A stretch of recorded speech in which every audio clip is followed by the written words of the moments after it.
Europe 1, il est 6h57.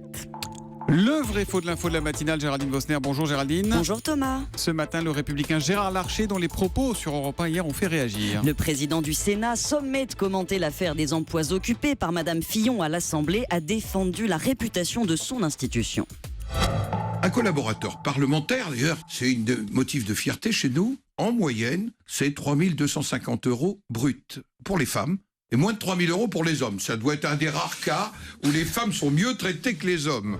Les collaboratrices de sénateurs sont aujourd'hui mieux payées que les hommes. Est-ce que c'est vrai ou est-ce que c'est faux, Géraldine? C'est vrai, Thomas. Je me suis procuré le rapport non public de l'association qui gère les salaires des assistants de sénateurs. 920 assistants en 2015. Les hommes ont gagné en moyenne, hors 13e mois, un peu moins de 3 000 € contre 3 250 pour les femmes. Donc la différence est réelle.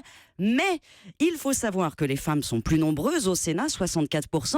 Et surtout, si on neutralise les effets de l'ancienneté, Thomas, les rémunérations sont en fait quasiment identiques. 75 € de plus par année d'ancienneté sur la fiche de paye.